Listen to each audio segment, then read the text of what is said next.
Bucky's, flying saucers, and robots. What do all of these have in common? Neva Mikulicz. Neva is here today to talk about her solo exhibition, Declassified, which is on view until January 5th, 2022. I tried to do really austere artwork a couple times and it didn't suit me. So I do try to, with humor, kind of attack some of the weird things I see happening in society so that it's approachable. Like a comedian, like a stand-up comic would put your eye on something, but not lecture. These drawings are an expression of love for science and for science fiction and knowing the difference between the two. Correct. So tell us what you think the difference is between the two.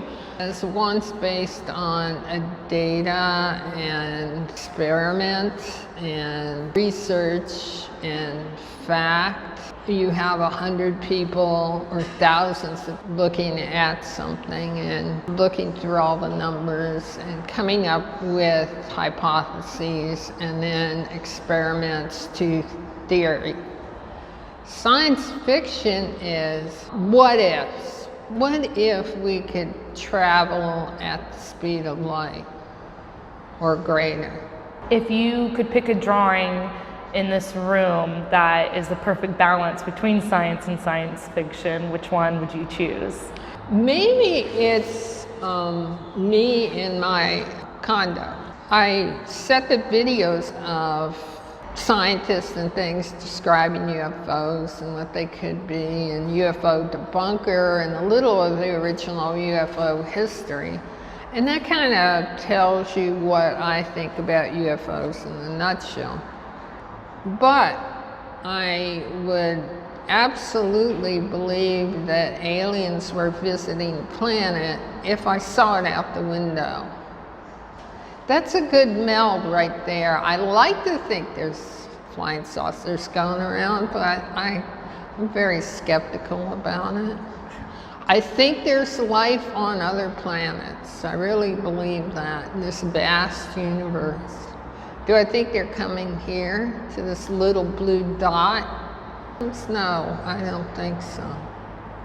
At what point do you feel like you want to add a multimedia part to your drawings?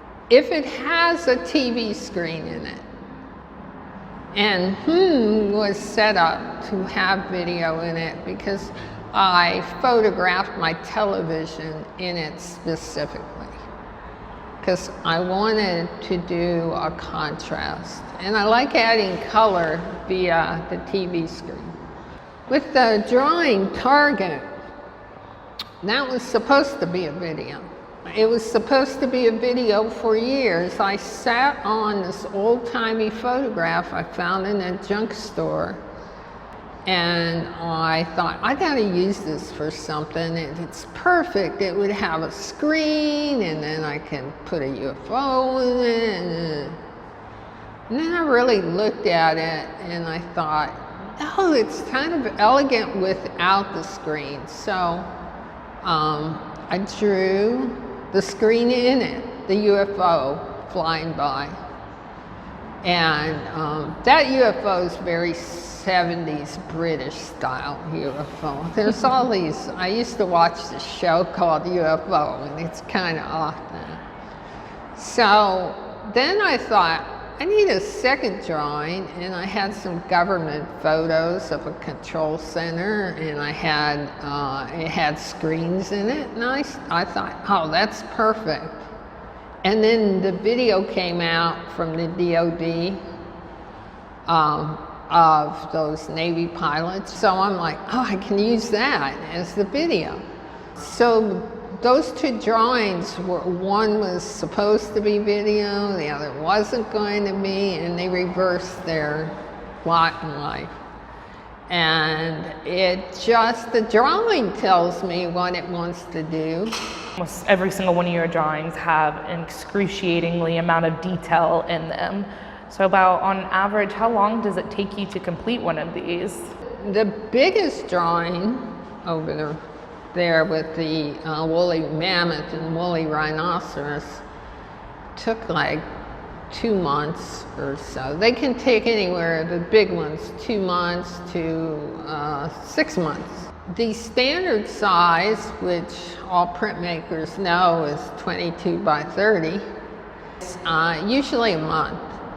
And then the smaller drawings take anywhere from a week to 2 weeks. This drawing, woolly mammoth and woolly rhinoceros. Now this drawing kind of stands on its own, not only due to the size, but that also it was created in 1983 and it is put on a silk scroll. Right. And I believe you told me once it was exhibited in China, correct? Yes.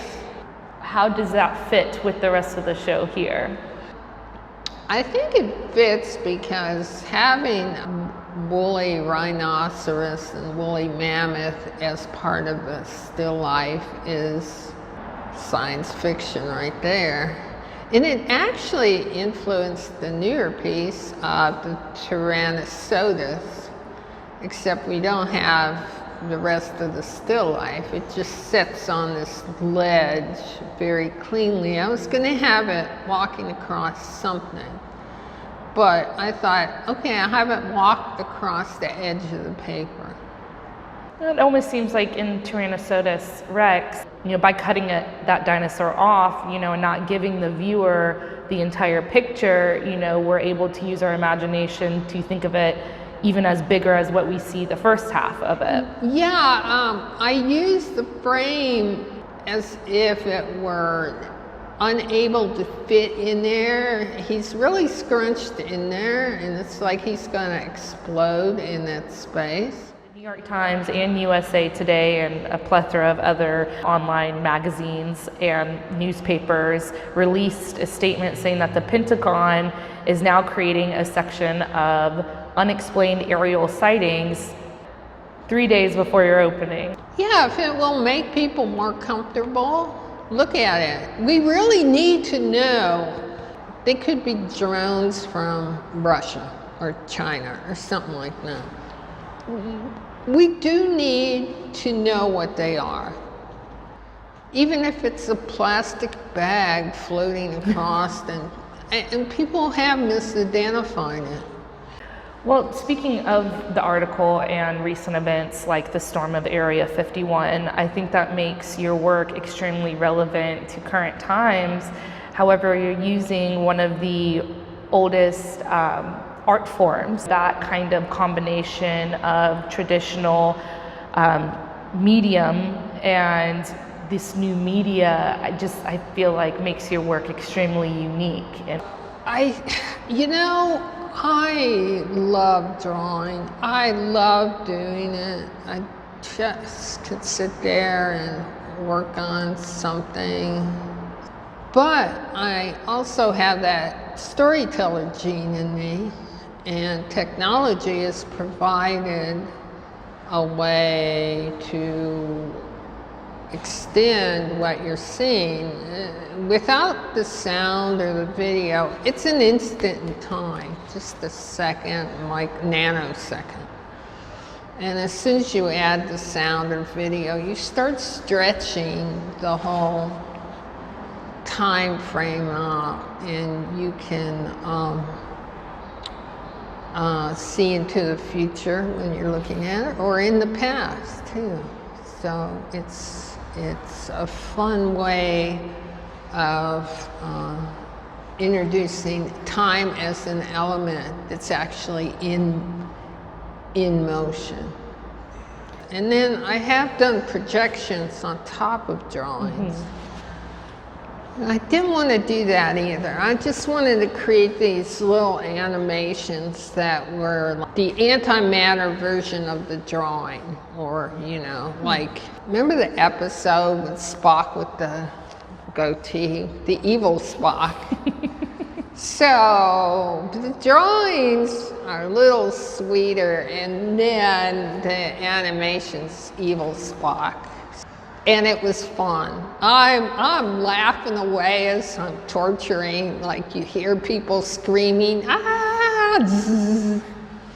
And then I thought, God, you know, sci-fi people who do like sci-fi movies just must love when they hear like, oh, and then we crushed the whole building, ha, because it is kind of funny.